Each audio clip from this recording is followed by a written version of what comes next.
sorry. I apologize. I thought it was a Zoom call.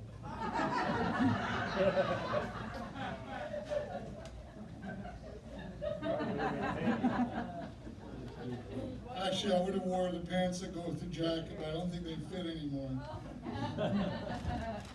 How many of you have gained a little weight over this quarantine thing? It's crazy, isn't these COVID calories?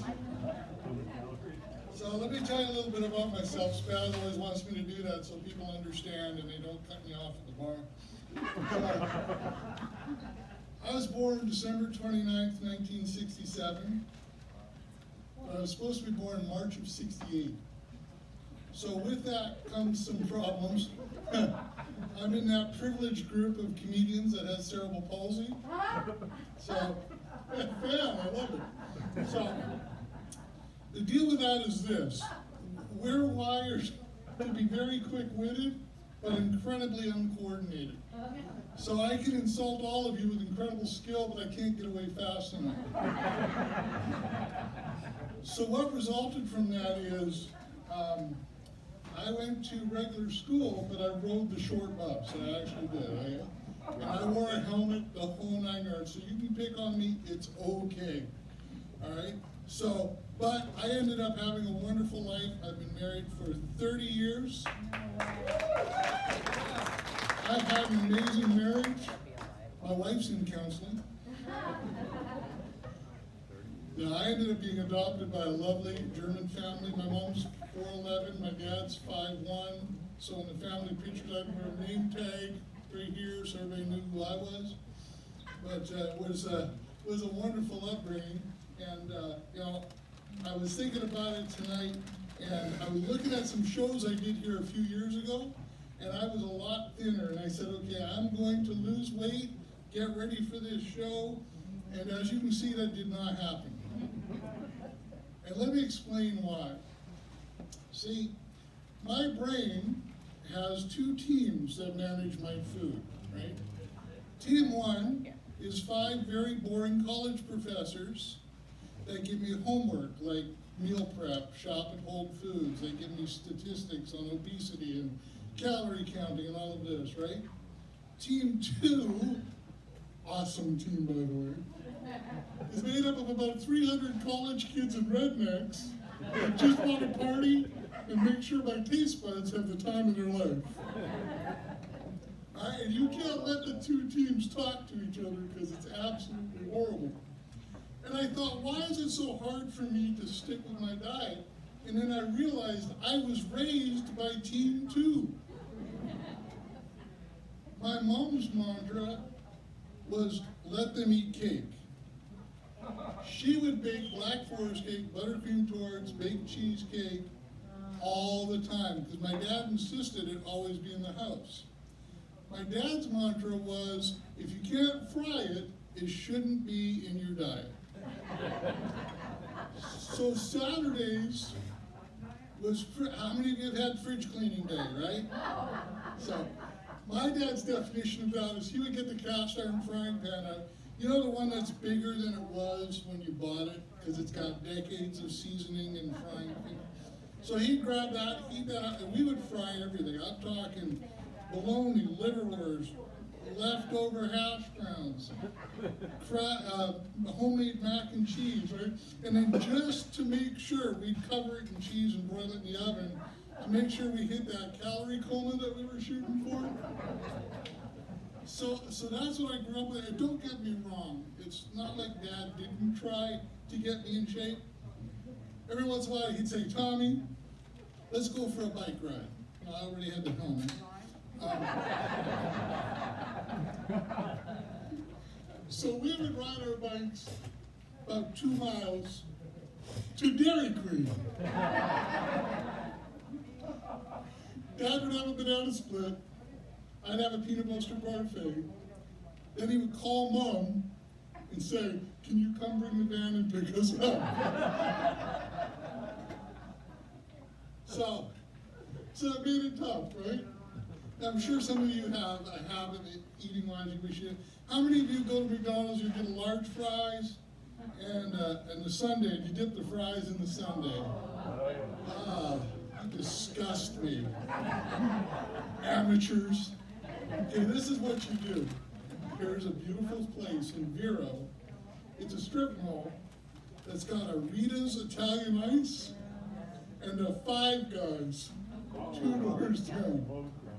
That's how you do it. $5 bag of fries, large gelato. You are set. So it works out incredibly well. How many of you are like me are still waiting for the first stimulus check to show up? Isn't that crazy? You know, I thought, like I work for the cruise line, obviously that's not happening anymore.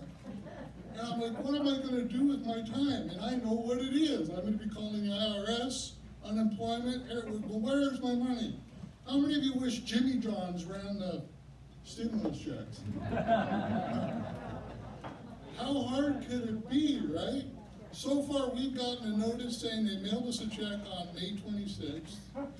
Then we got a notice on the website saying they're going to deposit it into our bank account on the 18th of August, all right?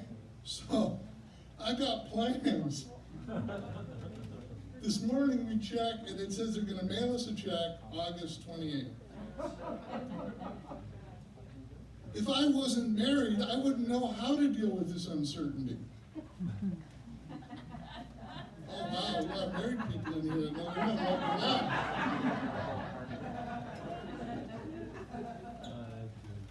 Oh my goodness. Marriage has been wonderful to me. I have 4 beautiful children, 3 girls and a boy. Now we all know that girls and boys are different. It's not just a plumbing thing, they're wired different too. We use the same crib for all 3 girls, not a scratch. Right? The boy is the last one, which is why we had 4. Don't try him that. Emily thinks she's the favorite. Okay, so within a year, he has destroyed this crib. They are incredibly different. So, and there's another way. How many of you, toilet training? You got parents, grandparents, girls are easy. You explain the deal to them, you put them down a couple times, they're like, okay, I got this, right? Boys, I'm throwing Cheerios in the bowl, he's trying to eat. I said, not cereal, it's for aiming at, you know?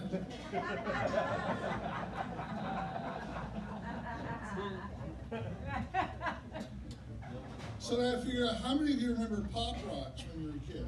All right, so here's what you do. Get the diaper.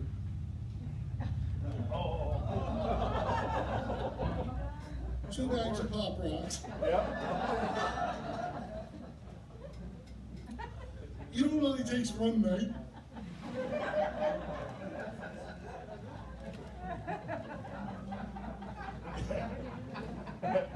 And for you caregivers out there, it works on the old people too.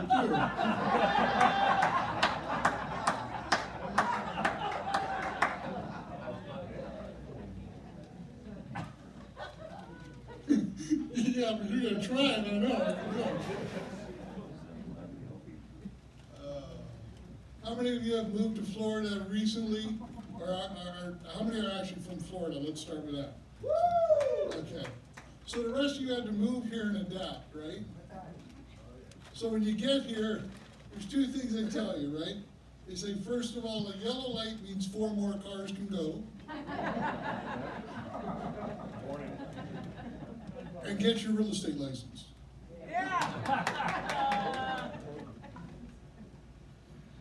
The other cool thing I learned about Florida is if you have something you don't want, you can put it at the end of your driveway, and it's available for anyone to pick up. I have 32 portable basketball hoops.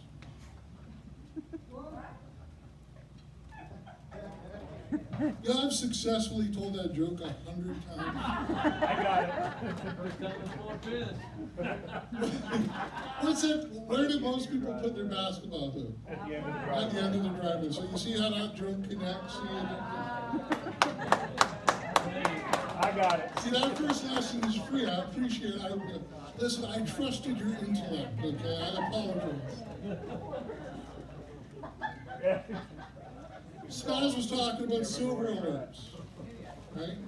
I didn't know what that was when I moved here. I said, what is that thing on the turnpike? And they said, well, that's a silver alert. If an older person gets disoriented and lost, they post that and people keep an eye out and they find them. I'm like, sweet. See, my in-laws like to travel from Florida to Niagara Falls. And I'm like, so how far of an area does this silver alert go? They go, it's the whole turnpike system. I said, sweet. So I gave my in-laws a sun pass as a gift. I said, I got you, just stay on the turnpike. About 10 hours after they left, I put in the silver alert. Got them pulled over 8 times. You guys have been awesome. Enjoy the rest of the show. Take care, everybody. I love this guy, Thomas Debo.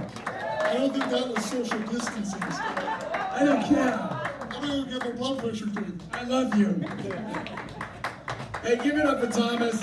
His wife, and listen, his wife is here and his daughter Jane. So